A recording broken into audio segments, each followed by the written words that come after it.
जियो जियो।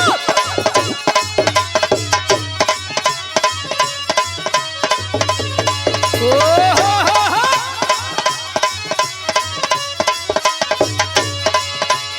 क्या बात है बाप।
अच्छा साथियों, मैं भोजपुरी लोकगीत बिरहा गायक जितेंद्र सिंह मिर्जापुरी और साथी के आवाज में आप सबके बीच में एगो बड़ा ही दर्दनाक बिरहा फिर से भेजे जात ही और आशा करत ही जैसे हमारे तमाम बिरहा के आप लोग सुनेलन और अपन आशीर्वाद प्यार दुरा देलन, वैसे ही यही बिरहा के हमरे देहन।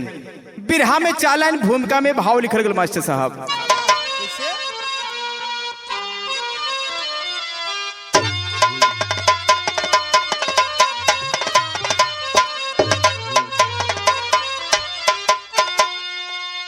तुम मन द्रवित हो रहा, दिल दुखी रो रहा, किस कलम से लिखूं कैसे उनकी कहानी, जो दर पड़ रहा बन के समाज का, गीत संगीत था उनकी असली निशानी,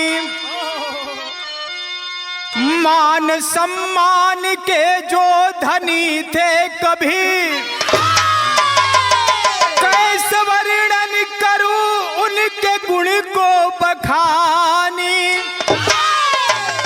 ओ नहीं है मेरे बीच लगता नहीं,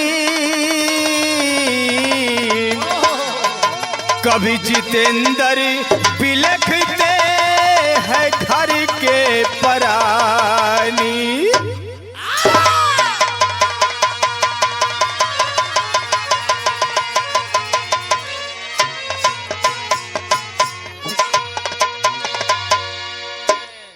ओ नहीं है मेरे बीच लगता नहीं, कभी जितेंद्र बिलखते हैं घर के परानी। केहू अपने परिवार को होके अच्छा हो या बुरा हो, लेकिन जेह दिन ई दुनिया के छोड़ के चल जाला तो ओकर लोग बखान करेलन, याद करेलन। रही तो भले गाली देवे, लेकिन चल गईला के बाद लोग जरूर एक बार बोलेलन कि भैया फलनवा तो ये दुनिया छोड़ के चल गए, लेकिन रहल नीमन। ठीक है रह जोन रहल, लेकिन ठीक रहल। गईला के बाद कोनो चीज जब ना रहेला सुभाष भैया, तब ओकर लोग समझदारी करेलन, ओकर कीमत करेलन। बिरहा में एक लाइन कव्वाली के टुकड़ा लगल,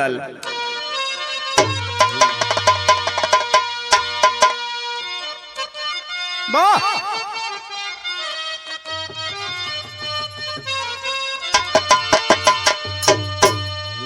वो है कव्वाली के टुकड़ा है। कोनो बंदा उप परवरदिगार के याद कैलस, कहे कि तमन्ना अजी तमन्ना है कि मैं अजमेर के मेले में जाऊं, सुनाऊंगा।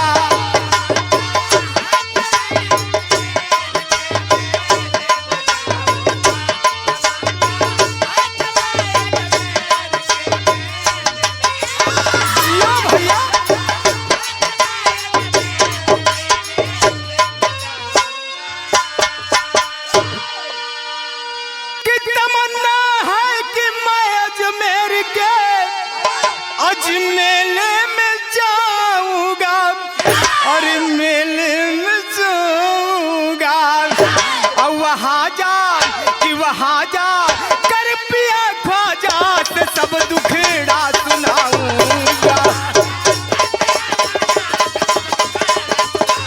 जियो भैया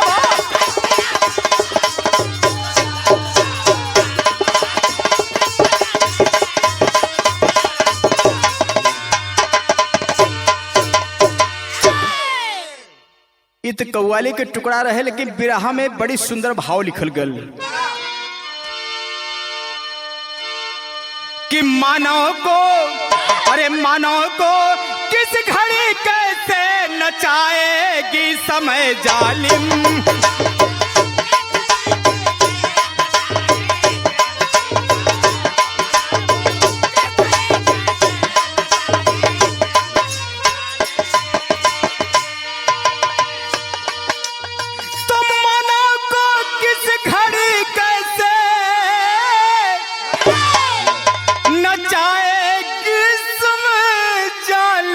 नचाएगी समय जालिम और सितम ढा करके कब कैसे रुलाएगी समय जालिम।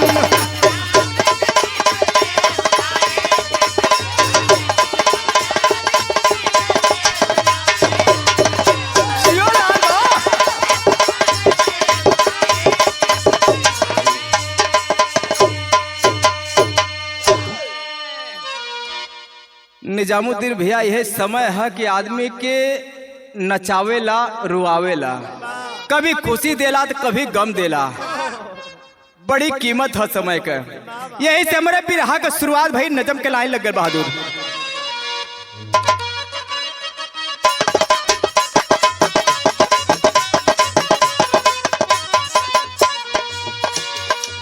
जिला मिर्जापुर थाना हलिया की हकीकत है, जिला मिर्जापुर थाना हलिया की हकीकत है। गांव भटवारी में अब हो गई फजीहत है।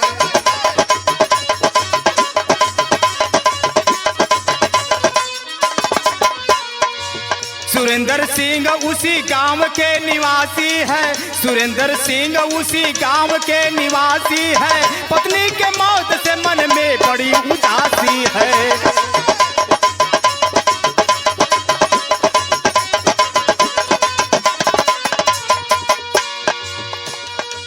गाना बजाना के भी बड़े ही वो माहिर है, गाना बजाना के भी बड़े ही वो माहिर है। वादरी करते वन विभाग में जाहिर है।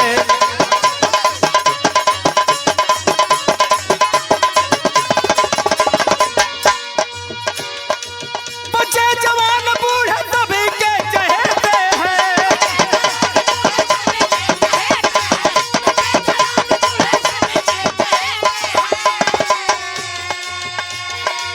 तो बच्चे जवान बूढ़े सभी के चहेते हैं। प्यार करते सभी से मौज में ही रहते हैं। ए बाबू बात के समझला। जिला मिर्जापुर जिला के अंतर्गत एगो भटवारी गांव आवेला, थाना हलिया। वही गांव का भटवारी गांव का रहे वाला जेकर नाम सुरेंद्र सिंह बतावल गल। वन विभाग में वाचरी का काम करेलन। बड़ा अच्छे से जिंदगी का गुजर बसर हो रहल बा। वही बीच में उनके पत्नी का देहांत हो गई। जब पत्नी मर गई तो अपने घर परिवार और लइकन का सारी जिम्मेदारी सुरेंद्र सिंह के ऊपर आ गई। और जब सुरेंद्र के ऊपर आ गई तो वाचरी के काम करे, अपने घर के खेती बाड़ी के काम करल करे और लइकन के खियावत जियावत होन, जीवन का गुजर बसर हो रहल बा। धीरे धीरे समय बीतत बा, भैल का बिरहा में एक लाइन तर्ज लग गल। जिया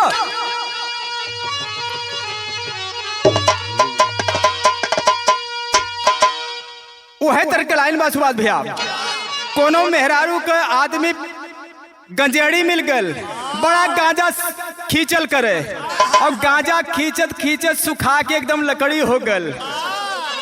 एक दिन ओकर सखी सहेली पूछलिन कि का हो तुहारी कैसन सुखाल जात हुअन, लगल बतावे बेचारी कहे तो कहे गंजेड़ी बलमा हो और गंजेड़ी बलमा त कांच निदिये में जगवले बा गजेड़ी बलमा। जियो भैया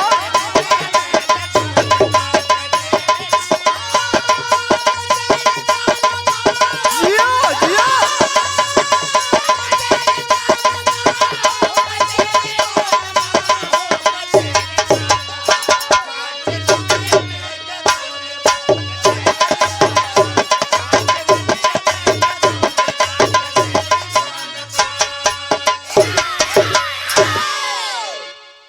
तो तर्ज रहे ओहर के बात ओहर छोड़ दा, लेकिन है बिरहा में बड़ी सुंदर भाव लिखल गल। सुरेंद्र करे काम तो बितावे दिनवा और बितावे दिनवा हो बितावे दिनवा तो मौज मस्ती में सुरेंद्र बितावे दिनवा।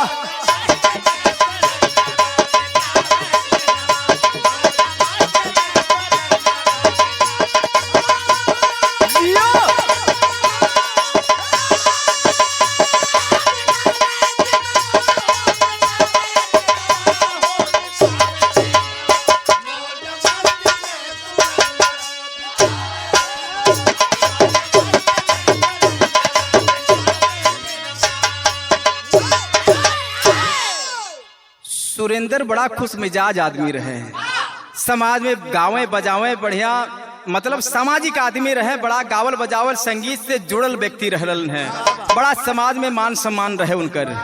भैल का तो करे खेती बाड़ी घर के काज पाना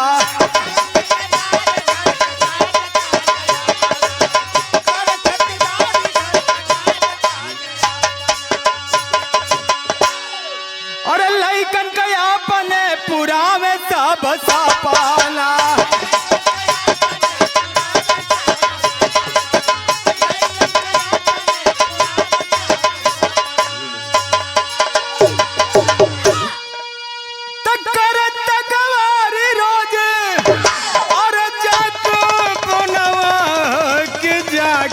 बनवा तो मौज मस्ती में सुरेंद्र बितावे दिनवा। ए भैया लइकन के पालस पोसत हुवन, घर के काम करत हुवन और सुबेरे नहा धो के अपन जंगल में जाके जंगल राखल करे, वाचर रहे जंगल राखे। ऐसे ही जीवन का गाड़ी चलत बा सुरेंद्र के। भैल का बिरहा में तर्ज बदल गल।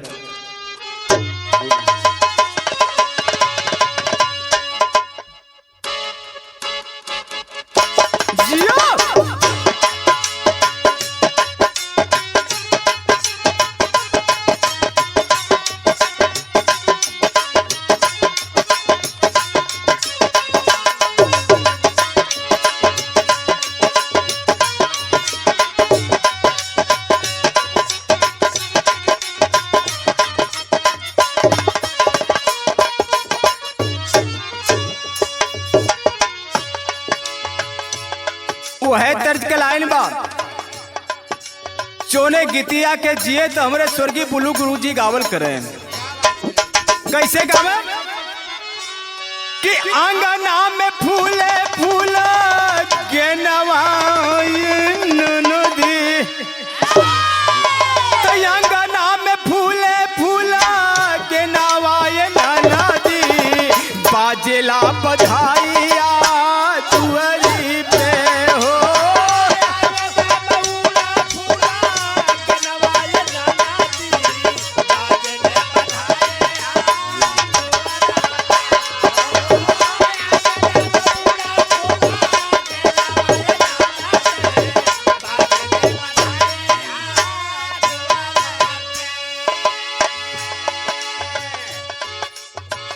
जौने जंगलवा में जाके सुरेंद्र अपन वाचरी के काम करत हुआ, जंगल देखल ताकल करे राखल करे, वही जंगलवा में पथरा जुड़ात रहे जोने के लोग गांव में खखरी कहेलन।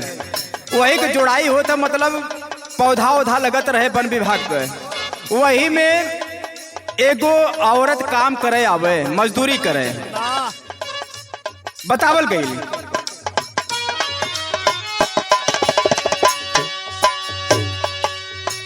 करे मजदूरी ननकी जाके वही बनवा, करे मजदूरी ननकी जाके वही बनवा, भइले मिलनवा सुरेंद्र से।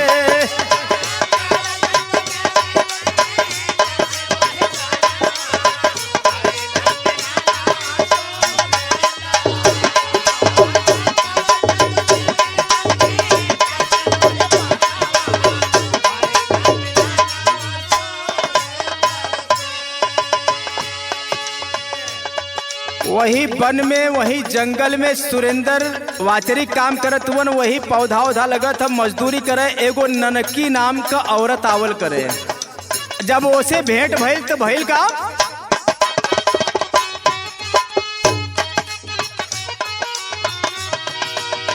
बढ़ल नजदीकी दूनो हंसै बोलै लगल।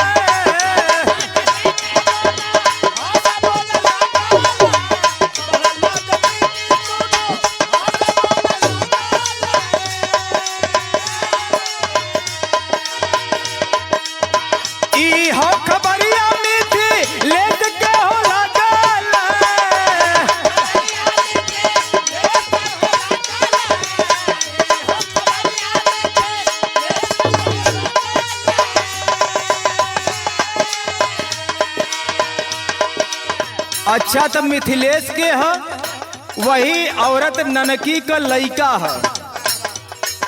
गांव जवार के माध्यम से गांव देश के लोगन से पता लगल होके कि तुहार मतारी जो ननकी है उस सुरेंद्र सिंह नाम के वाचर से बड़ा बतियावे ले, हंस हंस के भेंट करे ले, मिले ले उसे। जब ये पता लगल मिथिलेशवा के तो भइल का, इज्जत बचाला बोला माई से बचनवा,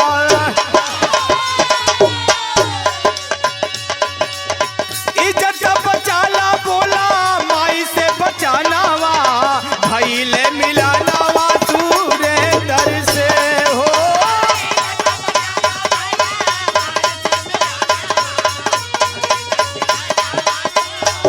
यो भैया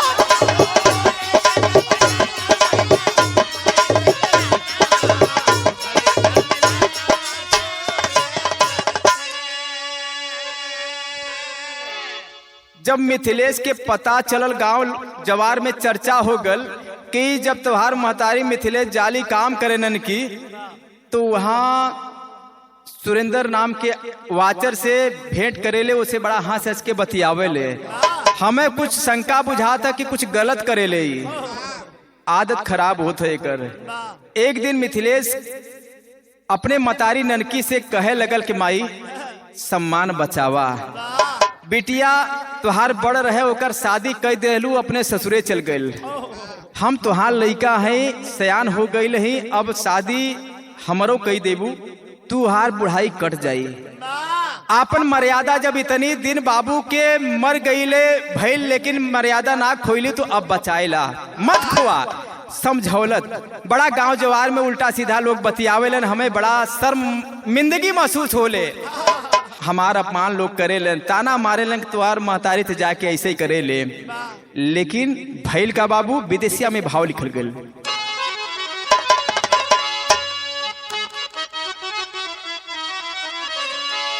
तो बेटा का बात सुनी ननकी कहना लागी, कर मिथिलेश जानी इतना फिकरिया,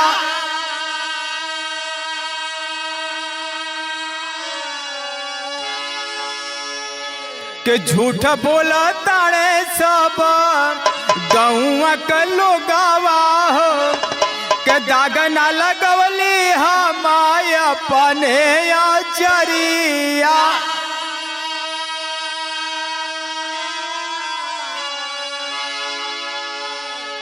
गैले मिथिलेश एक दिन चोरी छिपे बनावा में और सुरेंद्र से बैठल बाती आवेली मतरिया।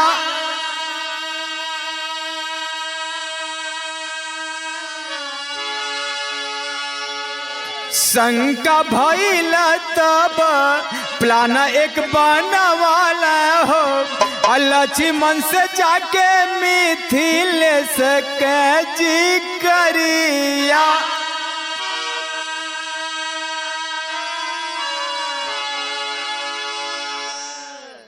ए बाबू मिथिलेश समझा देलस माई के अपने ननकी के, लेकिन एकर असर ओकरे ऊपर ना पड़ल।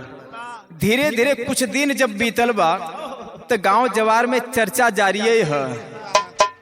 कहे कार्य मिथिलेशवा अपने माई के समझौले ना, कहे यार समझौली है, अब ऐसा गलती काम ना करेले। हम पूछली उसे, कहे कैसन कोनो बात ना है बेटा, गांव के लोग झूठे बतियावत हुअन। जब ये गांव जवार में चर्चा बंद ना भइल तो मिथिलेश के मन में एगो बात आइल। सोचे लगल कि काहे न चल के हम खुदो अपने आंख से देखी।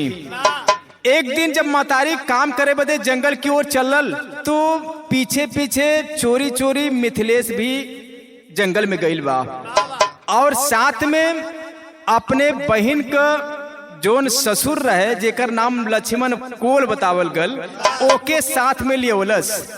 मिथिलेश और दोनों आदमी जंगल में गइलन है और जंगल में गइलन है तो अपने आंख से देखलन। सुरेंद्र से बैठ के दोपहरिया का टाइम है, गर्मी के महीना है, बैठ के दोनों आपस में बतियावत हुअन, हंसत बोलत हुअन। शंका हो गई मिथिलेश के गांव के लोग गलत ना बतियावत हुअन। ये बात सही है कि हमारे मतारी का इस सुरेंद्र से कोनो गलत संबंध है। शंका हो गई लड़का के। आज जब शंका हो गई तो दोनों मिथिलेश के बहन के जो ससुर रहे लक्ष्मण ऊ और मिथिलेश दोनों प्लान बनौलन कि ई हमार मतारी भी दारू पिएले और सुरेंद्र भी दारू पिएलन। ई दोनों के दारू पिया के काम तमाम करा कैलन का बिरहा में दोहा में लिखल गल।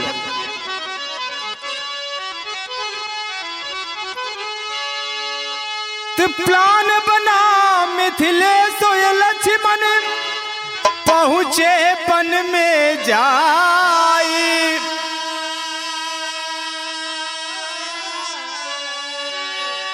सुरेंद्र ननकी संग किए दारू खूब पियाई।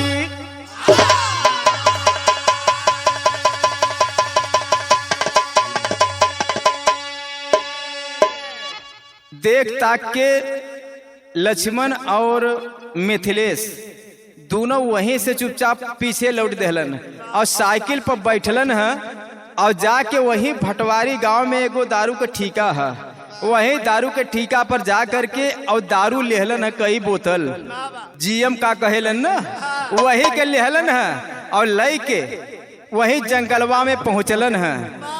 और जब जंगलवा में पहुंचलन है तो ननकी देखलस करे कहे लई के यहाँ कैसे। मिथिलेशवा कहे माई आज हमरो मन कैलस के चली देख आई, अगर काम नीमन होई तो हमहू आके तोरे साथ में यही करब तो कुछ पैसा हमहू के मिल जाल करी। तो घरे के काम काज चली तो कहे ये समझी कहाँ मिल गईलन। तो कहे इहो हम आवत रहली है रस्तवा में मिल गईलन है तो इहो कहे के चला हमहू देखे आई, अगर काम ठीक ठाक रही तो हमहू यही में आके करब। यही से चली अलन है तो बैठलन है एगो बरगद के छाव में और बैठ करके दारू का शीशी निकलन है। मिथिलेश और लक्ष्मण निकाल के बैठलन है, सुरेंद्र और ननकी भी बैठल हुअन। दारू निकलल, चना नमकीन चिकना जोन कहेलन निकलल और अपन दारू दकड़ चले लगल। ज्यादा दरुइया लक्ष्मण और मिथिलेश कम पिए और अपने मतारी के ज्यादा पियावे और सुरेंद्र के ज्यादा पियावे दरुइया। इतना पिया देहलन कि सुरेंद्र पी के वहीं लौट गईलन, बेहोश हो गईलन है। और जब बेहोशी छवलस गिर गईलन है तब मिथिलेशवा कैलस का बिरहा में तर्ज बदल गल।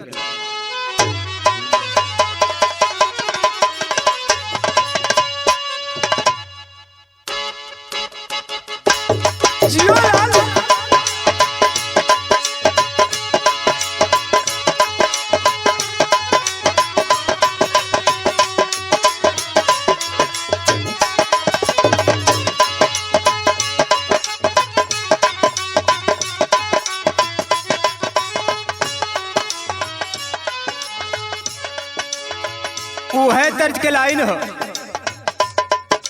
कोनो मेहरारू अपने आदमी के समझावतिया और कहे कि का रोज बियर बार में जाके पैसा लुटावत हुआ, पी के लौटत हुआ तो वही नाली में गटर में गिर जात हुआ, कुत्ता टांग उठा देत हो।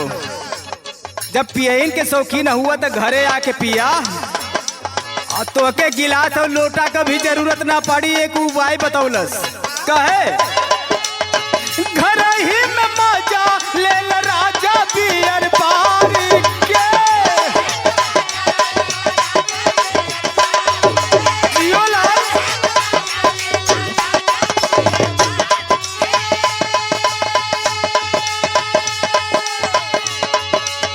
घर ही में मजा ले ल राजा बियर बार के हो, राजा बियर बार के पिया ये बलमुआ ढोड़ी में दारू झाड़ी के। जिया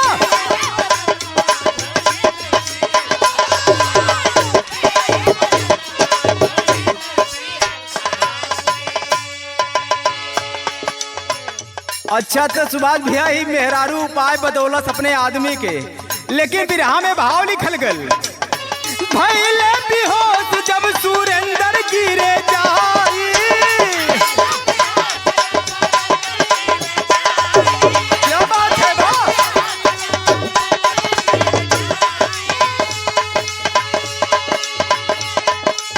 भइले बेहोश जब सुरेंद्र गिरे जाई, सुरेंद्र गिरे जाई, चला मिथिलेश हाथे फरसा उठाई।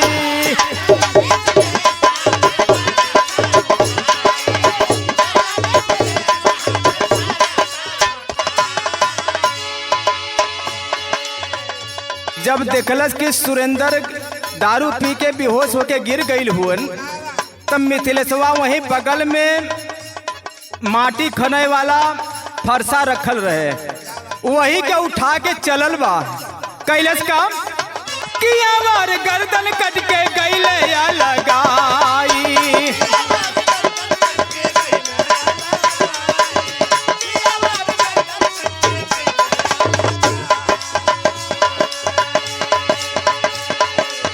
भागल ननकी अपन जनवा बचाई।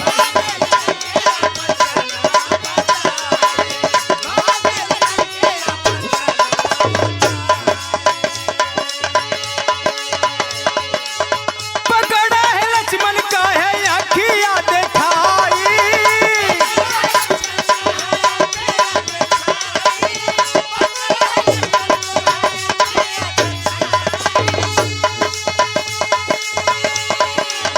पकड़ा है लक्ष्मण का है अखिया दिखाई, हो अखिया दिखाई, चला मिथिलेश हाथे फरसा उठाई।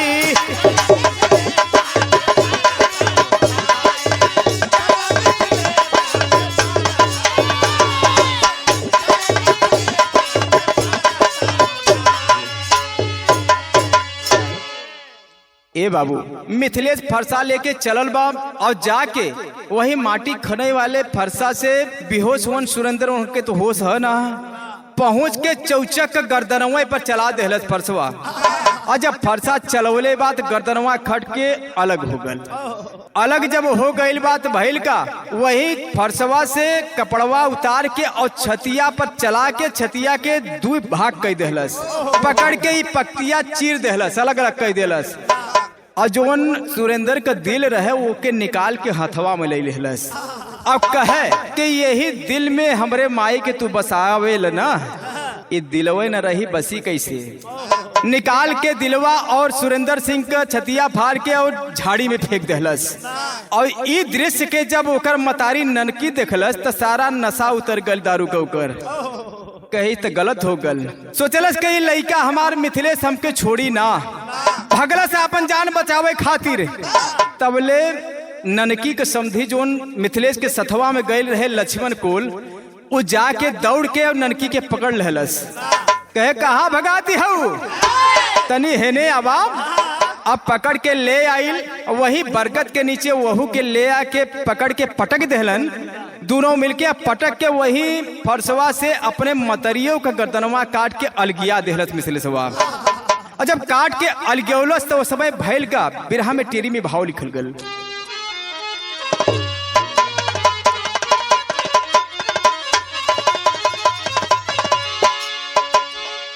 कि हर जाई अब बच पाई कैसे, अरे हर जाई अब बच पाई है, हर जाई अब बच पाई कैसे, तुम्हारा खींच के फरसा माँ को दिया मुआई। मारा खींच के फरसा माँ को दिया मुआई, हर जाई अब बच पाई कैसे। मार के फरसा से गर्दनवा काट के माई के ननकी के भी मिथिलेशवा मुआ दहलस। जब दोनों मर गईलन तो उन्होंने दोनों का कपड़वा उतार के और मुहवा पर रख देलन। मुहवा पे रख के कैलन का बाबू बिरहा में पहपट में भाव लिखल गल।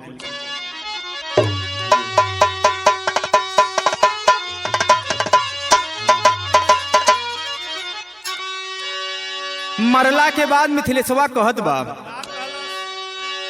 के हवस के चलते देहलू मान गवाई माई जंगल में, तो हवस के चलते देहलू मान गवाई माई जंगल में, और यही से देहली तो के आज मुआई माई जंगल में।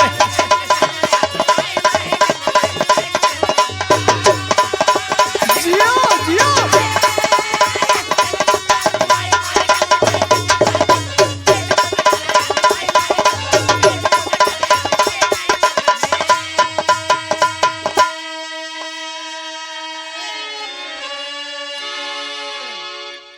और सुरेंद्र तोहके तो हम मुआ देली माई, लेकिन सुरेंद्र का हम छतिया फाड़ के दिलवा काहे निकल ली। बतौलस कि फाड़ के सीना सुरेंद्र का दिल को तुरंत निकारा हो, और उतार के कपड़ा दोनों का मुंह आग लगा के जा रहा हो। मुहवा पे वो दोनों का कपड़वा उतार के नंगा कर देलन और कपड़वा मुहवा पे रख के माचिस मार देलन। मतलब ही पहचान में न आवे, जर गईल भुजा गईल। जब दोनों का चेहरा तो भइल का, तब फेंक दिया नाला में, तब ले जाई भाई जंगल में। अरे फेंक दिया नाला में, तब ले जाई भाई जंगल में, और यही से दहली तो के आज मुआई माई जंगल में। अगर हमार बात मान गईल हो तू माई, ते आज ई दिन देखे के तुहे ना पड़त, तो के नाम हुई थी। लेकिन तू जब अपने मान मर्यादा का ख्याल भुला के इज्जत के लुटावे लगलू है, तो आज हमें ये काम करे के पड़ल। भैल का आल्हा में भाव लिखल गल मास्टर साहब।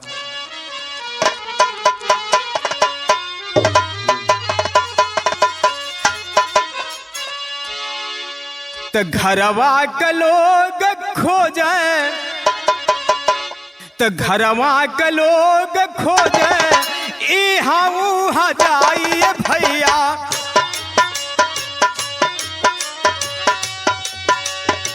मिले ना सुरेंद्र बीता दीना दीना जा।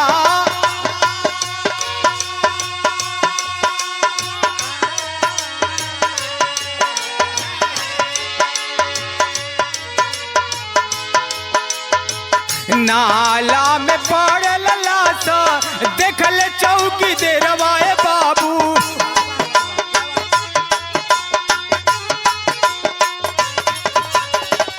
थाने पर ले जाके दिया ये सो को बता।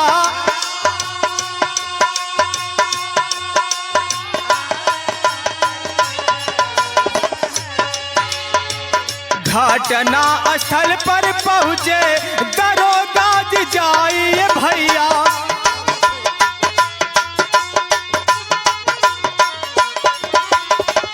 कारण जी क्षण लगले झूठे सब आ।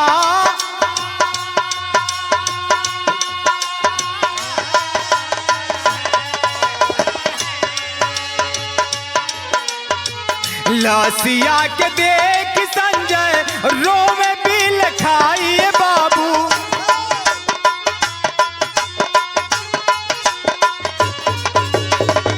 चाचा सुरेंद्र हुए कहे तब बता।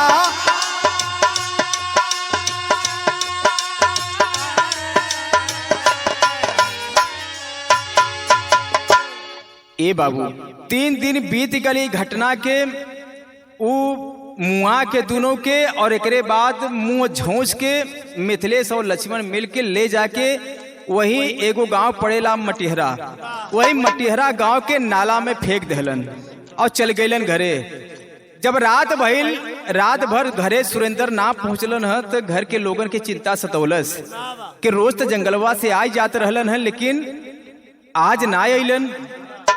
लगलन खोजे, 1 दिन खोजलन, 2 दिन खोजलन, 3 दिन बीत गल, लेकिन पता ना चलल। और जब पता ना चलल तो जब तीसरा दिन रहल, एगो मटिहरा गांव से चौकीदार हलिया थाने पर आवत रहल ड्यूटी करे। रास्ते से निकलत रहे तब ओकर निगाह नाला में पड़ल, देखलस तो 2 गो लाश पड़ल रहे। सोचलस कि यार सुबह सुबह नलवा में का है। जाके चौकीदार जब पास से देखलस तो एगो औरत और एगो आदमी के लाश पड़ल बा, मुंह जल गई बा।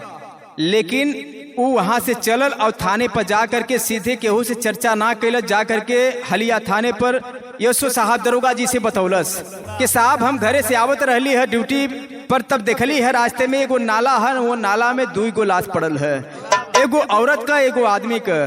जब ये बतिया के दरोगा जी सुनलन है तो सीधे अपन दल बल लहलन है और सीधे घटना स्थल पर पहुंच गए जहां लाश फेंकल रहे। वहां नाला पर पहुंचलन है। ये बात जंगल की आग की तरह पूरे क्षेत्र में फैल गई। मटिहरा गांव पास में पड़ेला, वहां के लोग भी पहुंच गए, भटवारी के लोग भी पहुंच गए। वही सुरेंद्र सिंह का भतीजा जेकर संजय सिंह नाम बतावल जाले, जब ओके पता चला तो वह आदमी भागल वही घटना स्थल पर पहुंचलन है जहां लाश फेंकल रहे। वहां गईलन है तो जाके दरोगा जी जब देखलन है तो लोगन से पूछत हुआ कि लाश की पहचानत हुआ केकर हो।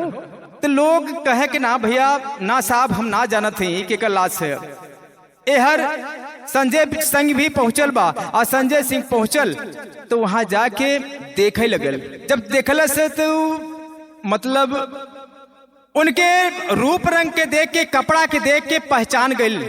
और सुरेंद्र सिंह के देख के पहचान के संजय सिंह कहलन कि साहब लगा फूका फाड़ के रोए। अब कहे साहब ये केहू दूसर ना है, ये हमार चाचा हुअन, ये हमार चाचा सुरेंद्र सिंह हुअन।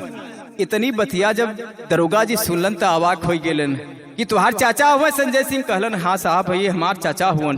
कहे तो ये मेहरुआ के है। जब मेहरुआ के बात आयल तो संजय सिंह से पूछत हुआ दरोगा जी का बतावत हुआ संजय सिंह। खड़ी के लाइन में लिखल गई।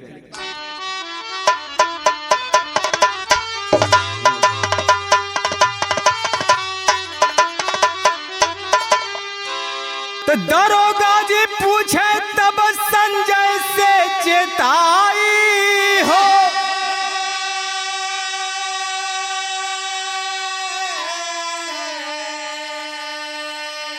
तो दरोगा जी पूछे तब संजय से चेताई हो। अब महिला क्लास के कर, अरे महिला क्लास के कर हुए द बताई हो। महिला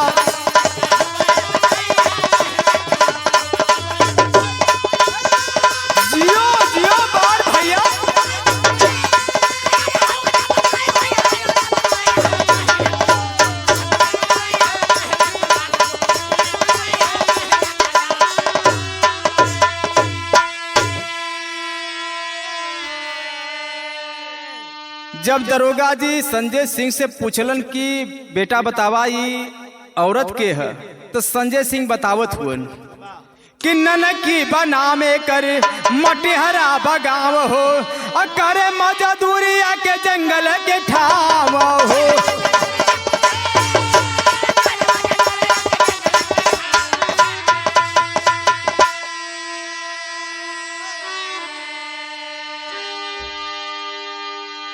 सुरेंद्र सिंह का भतीजा संजय सिंह बतौलन के साहबी ननकी है, यही मटिहरा गांव के रहे वाली है, यही जंगलवा में आके मजदूरी करेले।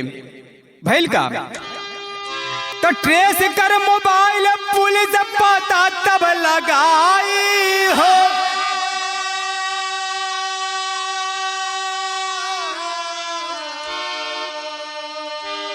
तो ट्रेस कर मोबाइल पुलिस पता तब लगाई हो। अब महिला क्लास के कर हुए द बताई हो। महिला जियो भैया जियो।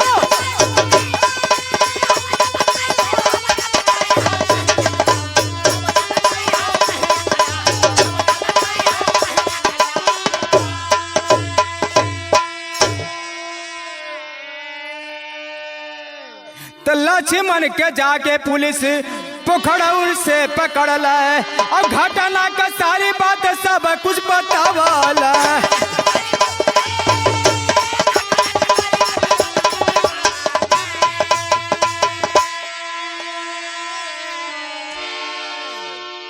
ए बाबू, सुरेंद्र का मोबाइल उनके पैंट के जेब में रहल, लेकिन वो जरल ना रहे। ओकर सिमिया निकलन है और निकाल के एकरे बाद दूसरे मोबाइल में लगा के ट्रेस कैलन दरोगा जी। जब ट्रेस कैलन तो वो में पता चलल कि ई दोनों का बात हमेशा होकत रहे। वही बीच में मिथिलेश का भी मोबाइल लेके और लक्ष्मण कोल का भी मोबाइल लेके दोनों का मोबाइल जब ट्रेस कैलन है तब पता चलल कि ई दोनों आपस में ज्यादा बात कैले हुए। दरोगा जी हलिया थाने से चलन है, पोखरौल गांव पड़ेला, वहां गईलन जहां का लक्ष्मण कोल रहे वाला है। ओकरे घर पहुंचलन तो लक्ष्मण कोल अपने घर ही मिल गल। और लक्ष्मण कोल जब अपने घरे मिलल बा तो देखते दरोगा जी के तो ओकर होश उड़ गईल, कई कोन आफत आ गईल। बिना कुछ पूछले दरोगा जी पहुंचलन है और पकड़लन, 2 थपड़ा मल्लन गाल पर। कहे कारे लक्ष्मणवा तू ही है ना? हाथ जोड़ के कहे साहब हाँ हम ही हैं। क्या बात है साहब? कहे चल थाने पर बतावत है। सारी बात बिना पूछले लक्ष्मण लगल बतावे कि साहब अपने समधिन ननकी के और सुरेंद्र सिंह के हम और ननकी के लड़का मिथिलेश दोनों मिल के जंगल में खूब दारू पियौली और दारू पियौला के बाद उनके फरसा से गर्दन काट के मुआ देली और चेहरा पहचान में न आवे करे खातिर हम ओकरे मुंह पर उनकर कपड़ा उतार के और आग लगा देली शिनाख्त मिटावे खातिर, लेकिन ताकि लाश के पहचान ना होवे। यही बदे हम कली कहे तो मोले का है। कहे साहब ननकी जौन रहे सुरेंद्र सिंह से गलत संबंध रहे, ऐसन मिथिलेश बतौलस। ओके शंका हो गई रहे कि सुरेंद्र सिंह के और हमारे मतारी ननकी के गलत संबंध है। यही से बोलत बतियावत हुआ न हंसत बोलत हुआ एक दूसरे से। केवल शंका की वजह से वो हमसे बतियौलस। हम दोनों मिलके प्लान बनौली और वही जंगल में दारू पिया के और फरसा से गर्दनवा काट के मुआ देली कि ना रही बाज रहन बजी बसुरी। ए बाबू भैल का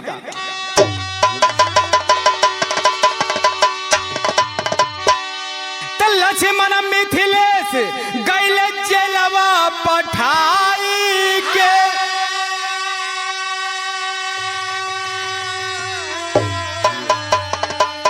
लक्ष्मण मिथिलेश गैले जेलवा पठाई हो।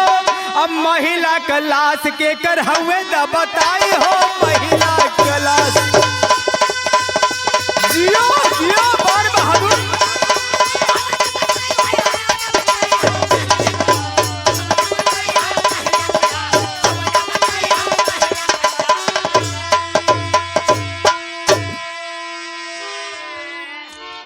जब सारी बात के लक्ष्मण बतौलस दरोगा जी से पकड़ के लई गलन थाने पर और जेल भेज देलन।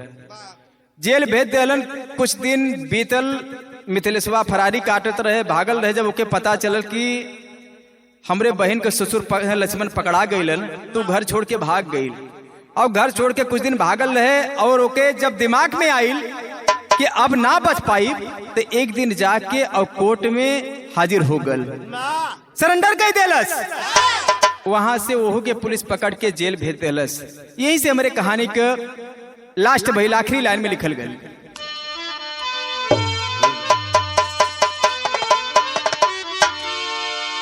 गुरु बिहारी गुरुपतु गुरु छैबर जी मोर पावन, और सुखनंदन काशी बुल्लू के लागे गीत सुहावन हो।